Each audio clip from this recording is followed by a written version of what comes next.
Alrighty then. Good afternoon, good morning, good evening to everybody tuning in from across the United States, across the world. Today is October 5th, 2016. It's about 3 o'clock, about 3:30 in Minneapolis here, where we're shooting from. Um, Today's Kitchen Talk, Alice Defense's Kitchen Talk, episode 6. I'm pretty excited to be shooting this again. I was a little bit busy, admittedly. I got married about a week and a half ago, so we've been off the radar for a little bit here. But there's nothing wrong with that. I'm glad to be right back up and working again. Um, uh, yeah, we got several updates here for you guys today between the veteran status that we're and the other veterans we'll be hiring soon, our mobile services, some of our partnerships that we're forming, and our professional relationships that we've been grooming and whatnot, and some training tips today. And yeah, so let's get started out. For those of you who don't know, I am the owner and executive instructor at Alice Defense. My name is Mark Holly, and I've been shooting these videos since I've started for the most part, on and off. Try to shoot them about once a week. Usually ends up about once every 2 to 3 weeks. But I appreciate everybody that's been continuing to share and interact with these. And this is just a good little video blog, video journal for myself as well to see the progress that we make. Um, First things first with veterans. That's we've been talking a lot about our veterans today, and not only today, but in the past couple months here. And I know that some of you have probably seen the blog that I posted probably about 3 weeks ago, announcing that Atlas Defense is a veteran-owned business. That may not come as a surprise to most of our close friends and family that are following the page, but and even to some of the other our clients and whatnot that already know that we're veterans. But yeah, it was something that I decided to finally announce and embrace for a number of different reasons, and a lot of it is what I learned over at Man Camp down in Austin, Texas, a couple weeks ago. I was down there to be a guest speaker to talk about firearms safety, and I really didn't know what it was going to be about actually going into it. I just thought I was going in just to be a guest speaker and make sure nobody shoots themselves. Obviously, we were able to kick that range day off with no hitches, no accidents, no nothing. It was a great group of guys that I coached there. But I learned so much from that one weekend. Still kind of a little bit high on life from that, which has actually been helping me in a number of different ways, and I've been able to help other people and vice versa. And all the good things that came out of Man Camp. Always great to be able to meet new guys and feed off the energy of other people, and other people feed off my energy, and that's how the cycle continues. So, anyways, Man Camp was a great experience, and what it came down to was when I met a couple other professionals out there. John Romanello, Dave Delnav were the two that kind of took the risk on Alice Defense to bring me out there, and I delivered the best product that I could with what I had, and it seemed like everybody had a great time, which is great. We had a safe range day, and yeah, and I also got to meet some of the other guest speakers there. Brian Cran, uh, Tucker Max is one of the ones that kind of resonated with me on the business side, and basically what we were talking about was the fact that I was hesitant to share with everybody the fact that I was a veteran, and the fact that Alice Defense is a veteran-owned business. Now that's stemming from a lot of things, from my experience as a veteran, my experience seeing other veteran-owned businesses and the way that they're run. And I just decided from the get-go, I'm like, you know what? It's to me, it seems like a lot of veteran-owned businesses don't have the best reputation because they put their veteran status before their product. And I decided to let my product speak for itself first. And what I found after 9 months of operations is that yes, my product speaks for itself, but also people have been hiring me because I'm a veteran, and I'm came to terms with that. And what I realized was that I was holding myself back by not sharing with everybody the fact that I was a veteran. I was ashamed of the way that other veterans try to represent the community as a whole, be it either through their antics online or anything else that they do, or with bad business deals. And I'm not going to single anybody out because I'm not perfect either, but I just thought that if I declare myself as a veteran business, I'll be associated with all the bad stuff. But what I decided is that I do what I want either way, and I'll set my own tone.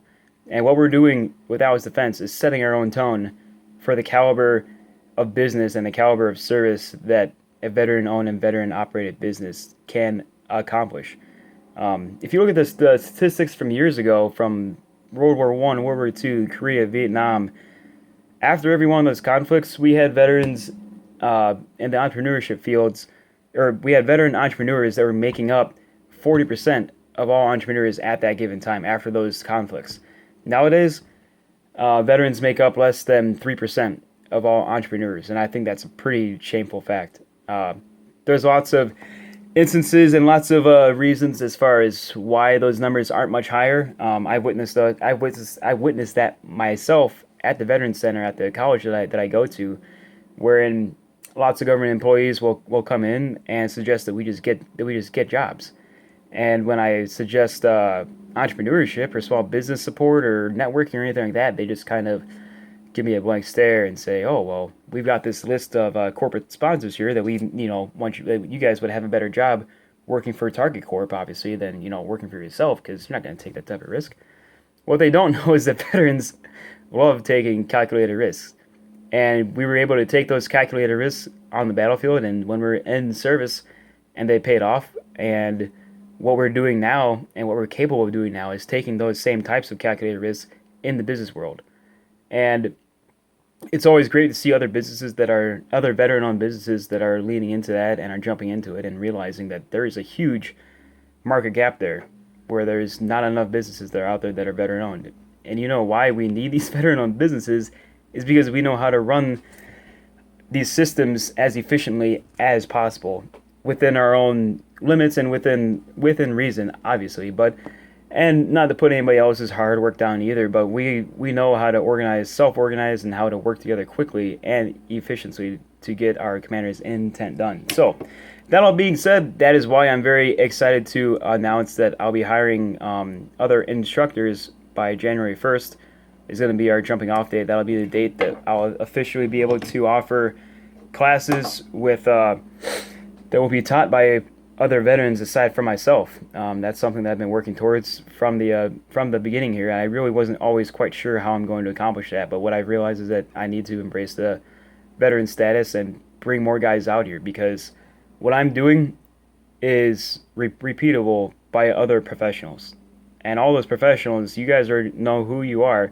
All those professionals are out there, and they're waiting to be hired. And Alex Spence is going to find them, and we're going to hire them. I'm really excited about that.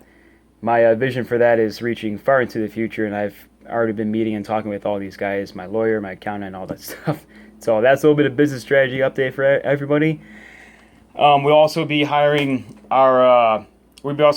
soon to grow our OSINT field, our open source intelligence network, and our travel and risk assessment and management platforms will be up, and we'll continue to do the background work to get that set up soon too. We've already had a couple clients run through our beta programs for travel security, and some of the reviews come back are really good. There's all of our clients so far have been happy with the accuracy and the detail of information we're able to get and share with our overseas clients. And that can be anybody from around the world that just needs to get some travel security advice. And that's something we're excited to bring on some more veterans to help with that program as well. Along the lines of hiring more vets again, we'll be able to start offering long distance shooting too, long distance coaching for coaching for long distance shooting. That's something that I myself, as a Marine, in 2008 when I joined, we were shooting with iron sights, and yes, any basically trained Marine can push their M16 out to 500 yards with iron sights.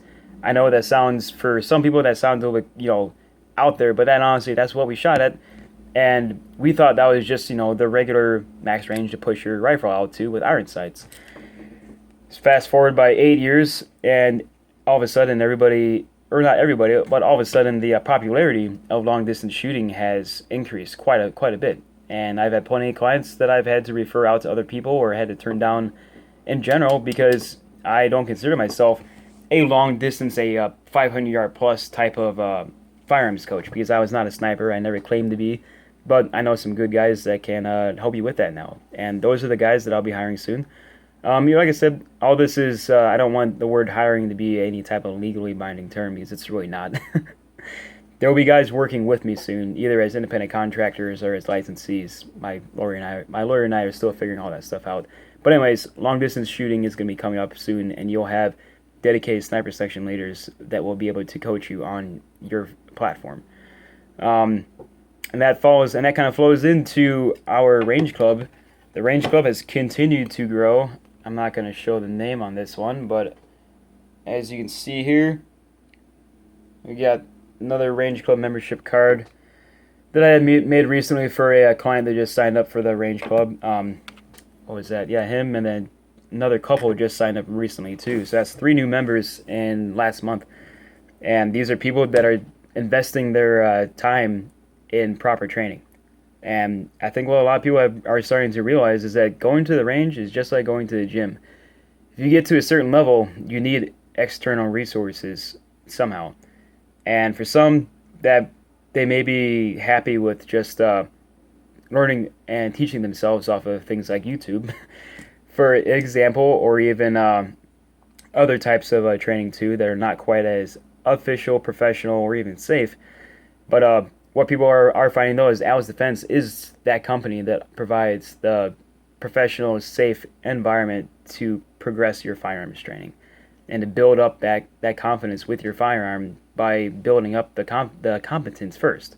And that's where our confidence through competence tagline kind of came out of, was because at a most basic level, what we figured out, what I was able to figure out and kind of put into words, was the confidence through competence. The more competent that you are at a skill, the more confident you'll be in your ability to handle that platform.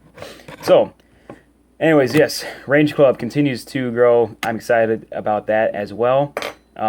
These membership cards, like I said, are all made out of 100% steel.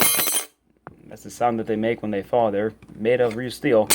Not saying that they're bulletproof, but I'm sure that you guys will be able to find some good uses for them.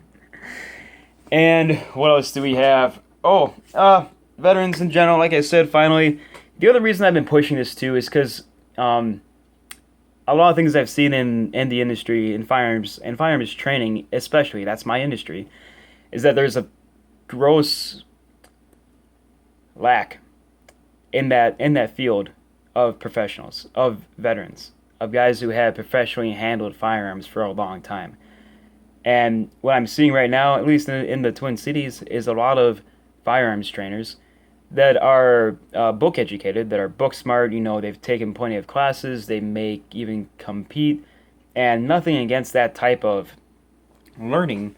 But what we found out is that after doing lots of surveys with our clientele and reaching out to our demographics and asking the right questions, what we found is that honestly, yes, people are hiring us and paying our fee structure because we are veterans, because they know that they want to be taught by somebody who has had that real world experience, who has carried those firearms with them on a daily basis for years on end in a real world environment. And a lot of us have carried firearms in a combat environment. And for us, we laugh at that kind of stuff because we don't think anything of it. But in reality, what we found out is that actually that is why people respect our training and people take our training seriously, and people are willing to be put on the wait list because we're that good. Yeah. All due respect to everybody else in the industry, and everybody has their own purposes too. And I think that is great that people want to that other people want to be trainers too, and they definitely have their niche too for the people that just need a little bit of continued education. But the people that I'm working with more directly, specifically within our demographics of females and LGBT, is just those people, those populations that aren't always very comfortable in the environment that your average range has been providing for decades. And I've had clients come up to me and said, "Hey, Mark, one of the reasons that I hired you was because you're LGBT friendly." And I never thought anything of that. I just treat everybody the same. Granted, I do love working with the LGBT community, or the LGBTQ community, and the and females obviously too. I mean, I'm married to one, but for a number of different reasons, most of them being just that they're more open to new training and new experiences, and actually are more receptive to the training that we offer, and actually value it as the way that veterans, I think, and these professional trainers in general should be valued as. So I do appreciate all of our clients that have been following us. You all know who you are. I value everybody's privacy. I'm not going to name anybody out by a name, but our client list continues to grow. Our staff continues to grow. Our mobile service, the popularity of the fact that we are mobile, the fact that we travel to our client's home continues to grow. And the more that people learn about that, the more that I get calls every single day now. And I absolutely love it. So keep the calls coming, keep the questions coming. Alice Defense is a mobile service. We travel to you. I got a couple of things coming up. Here's this month we're traveling down to Sheldon, Iowa, just a small town just north on the northern border of Iowa and Minnesota, to do their Minnesota non-resident permit to carry class over a weekend coming up this month. Very excited about that. Nick, you guys know who you are down there at Lynx Tactical. They're very excited for this class. And yeah, the Minnesota non-resident permit to carry class can be taken in any other state, and all you have to do is just come to the closest Minnesota Sheriff's Office to you to turn your application in. That's just one of the rules that Minnesota has, but that's also why we're also popular right on the border area of Minnesota, be it my clients in Wisconsin or my clients in Iowa, or our clients to the west over there in the Dakotas too. So all of our friends out there on the Minnesota border, give me a call, because we can do your Minnesota non-resident permit to carry, and you'll be able to carry in 26 different states with that Minnesota non-resident permit, even if you don't have your resident permit for that state. I know we came across that with our Iowa clients, and I cannot stress enough, you can carry in the state of Iowa as an Iowa resident with a Minnesota non-resident permit and not have an Iowa resident permit. That's completely fine. Always check with your local laws first, but all the research we've been able to do, we've been able to turn up. The fact remains that, yes, Minnesota non-resident will work in your state of residence. My own family has Minnesota non-resident permit to carry permits, and they can carry in the states that they can legally carry in. As long as you stay on top of that stuff, you'll be totally fine. Always check with your local laws before you carry in a state that you believe you have reciprocity with. You can do that by checking with me, checking with the Bureau of Criminal Apprehension, be it, in the state of Minnesota, we call it the BCA. Sometimes it's called Bureau of Public Safety or DPS. Check with the chief law enforcement agency in the state that you're visiting to make sure that your reciprocity always will transfer over. Quick shout out to ORM Tech and Stock and Barrel. ORM Tech has continued to supply us with flawless ammunition. We've shot over 10,000 rounds so far, I think, from ORM Tech out in Fridley, and those manufacturers are top of the line, guys. There's a reason that they only supply police departments and other businesses, let me tell you that. So that is one of the reasons that we provide our own ammunition. We just want to guarantee your guys' safety as much as possible, and one of the ways we can control that is by providing and buying you guys the best ammunition that we can find, and passing those wholesale savings on to you, the client.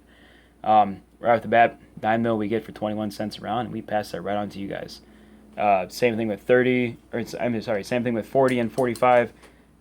Still way cheaper than what you guys will pay on the range, and that's why we provide the ammunition. So, finally, my statement in the LA Times. I know a lot of people have been not too thrilled about what I said. I'm very proud of what I said, and I'll say it again. And that's why I'm a trusted source for David Moreno of the LA Times. After he called me, we had a couple of discussions, some very thorough discussions about firearms training and the importance of it. And afterwards, we talked a little bit more. He's like, "Hey, you're a trusted source now." So, Alice Defense, and namely Mark Hawley as the owner, myself am a trusted source by the LA Times on the topic of firearms training and my expertise in that field. And basically, what I said is that right now the emphasis is way too high on constitutional rights and not enough on training. Now, am I saying that constitutional rights need to disappear? No. I'm saying that there needs to be equal emphasis on your constitutional rights and the proper training. Because when you have this imbalance that you're seeing now, that's when you see all those irresponsible gun owners who don't take the training very, very seriously. Like I said, the training is not quite as high of a priority for a lot of these constitutionalists, because a lot of people don't like to be told what they're said. I understand that. I don't like to be told what I'm said either. That's why I started my own damn business. But when it comes to being a responsible member of the firearms owners community, you have to take that training seriously. And when you would assume, and you would rather just carry a gun with absolutely no comprehension of what's going into the operation of that firearm that you're carrying, and no clue about, who knows, all this. If you have an untrained adult, and I've said this to my clients plenty of times too in every single class, an untrained adult is just as dangerous as an unauthorized child when it comes to a firearm. And anybody that's demanding for these constitutional carry states and all these constitutional carry clauses is turning a blind eye on being a responsible gun owner. And honestly, that's all it comes down to. It has nothing to do with politics. Nothing I say has anything to do with political posturing or anything like that. I have nothing to gain or lose by who wins this year or what political endorsements that I make. I don't care about that stuff. What I care about and what I'm passionate about is knowing that everybody who is interested in carrying has fair access to professional training. And it's really not that hard, guys. And I've already had people come after me and make their little veiled threats, or try to tell me that I'm what do you want to say, that I hate freedom, or that I'm an extreme left winger, that I just believe that nobody should have guns. No. Do you know what? If I had those types of viewpoints, I would not be in business. All that I'm trying to stress and all that I'm trying to share with everybody is my passion for firearms training, and to embody and to show you what confidence through competence actually means. Because a truly competent and confident person can make that conscious choice every single day about whether or not they want to carry, about what level of security they need to apply their own lives to feel safe. I know some days I carry and some days that I don't. I'm not going to tell you which days that I carry, which days that I don't. But what I'm saying is that some days when I wake up, I decide, hey, today I just don't feel like carrying. I'm applying my situational awareness. I'm using everything else to my disposal. I'm keeping a clear head. I don't take any types of prescription medications or drugs or alcohol or anything like that. I keep a clear head, and I keep a clear head all throughout the entire day. And I'm like, oh, well, kept a clear head. I didn't do anything stupid. It's not that hard. It's applying situational awareness, guys. And I felt completely secure the entire day, and I was not carrying a firearm. And I think that should speak volumes. And it's not because I think that I'm the toughest guy in the room. I already know that I'm not. That has nothing to do with it.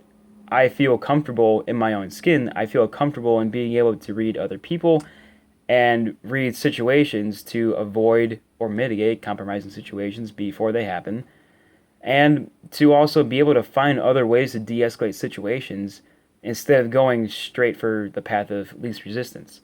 And the path of least resistance is also the path of least thought process, the path of least critical thinking, and that is the path of carrying every single day with no professional firearms training.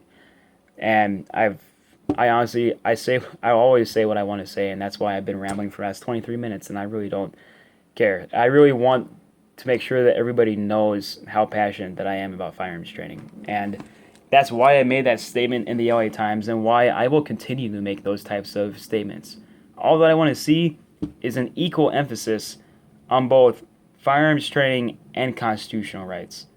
When there is no emphasis on responsible firearms ownership and proper training, and all the emphasis is on constitutional carry, all that is a misdirection, because people don't like to do what they're told, like I said before. But honestly, you just need to think about it in the context of, am I being a truly responsible gun ownership by not taking my training seriously? So that's that rant. Sometimes I just have to talk it out with myself here and with you guys too. And I want to hear what you have to say in the comments too. Please let me know what you're thinking. Finally, training corner and wrap up. I've had a couple of people ask me, Mark, when I'm trying to send the slide home, why don't I use the slide stop? And the slide stop is my shield in 9mm, and it's, as you can see, let me see if I can get it in there for you. The firearm is absolutely cleared.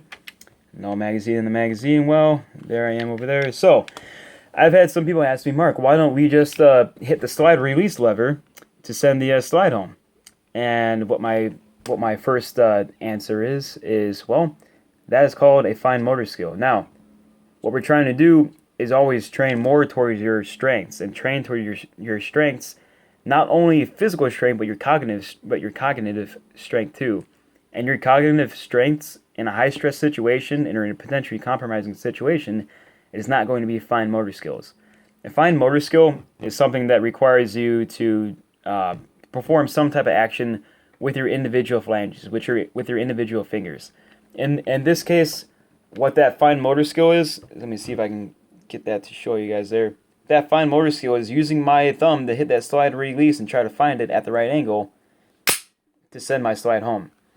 Now, granted, when I'm on the range and I'm shooting in a controlled environment and there's no bullets flying the other way, it's very easy to find that every single time and send that slide home. What it does require though is a good amount of pressure, downward pressure at an unnatural angle, and all that pressure is being concentrated in a very small part of your hand, and you're trying to line that up and hit that, and everything else is going on at the same time. There's a good chance that you're going to miss it, and all you're going to be doing is just this, and you can't figure out why you're not sending your slide home. What we really want to, and what I focus on, this is one of the few tiny little tidbits that I'm able to share with you guys for free, because this is usually information that my clients pay for. What we want to really concentrate on is your gross motor skills. Now, again, I'm becoming a little bit of a snap-cap commando on YouTube here, but this is just more 9mm snap-cap rounds. Now, instead of that fine motor skill, we want to use gross motor skills. Now, gross motor skills, what that means is having your fingers stay together. You're making a little pause, and that is even as simple as being applied to a proper grip. You just want to, instead of having each individual finger, have their own space, what you want is that gross motor skills, all those fingers working together at the same time. And with your support hand, be it your right or your left hand, whichever hand is your support hand needs to continually be trained in these gross motor skills, because that is a gross motor skill. And all that I'm doing here, don't worry about that guy. And all that I'm doing here is making a little C-clamp, reaching over, using the serrations that are already there, and instead of trying to just hit the slide release button to send my slide home, all that I'm doing is pulling slightly back on the slide until it disengages your slide release lever here. Pull back, you hear for that click first, you hear the click, and I just let go, and it's simple. That's all that you have to do. There's no little pinching motion that you have to make, or any other type of fine motor skill that we want you to worry about. This is all a gross motor skill. So, one last time, that is why if I defer to the movies on anything, and it's very rare that I ever do this, but if I do defer to the movies on anything, it can be the fact that that's actually an accurate depiction of how to chamber your round when the slide is locked to the rear. Generally speaking, after your reloads, but it can be in any other context too when you're loading up your firearm and the slide is locked to the rear. Or if you just need to send the slide home when it's locked to the rear. It's always, even if it's in the training environment or on the range, try to train yourself to start doing that gross motor skill as opposed to the fine motor skill. You'll thank me when you're under a whole lot of stress. Alright, well, that is everything we have on the docket for today. Thanks for following, and we will see you on the range. Confidence through competence, Alice Defense.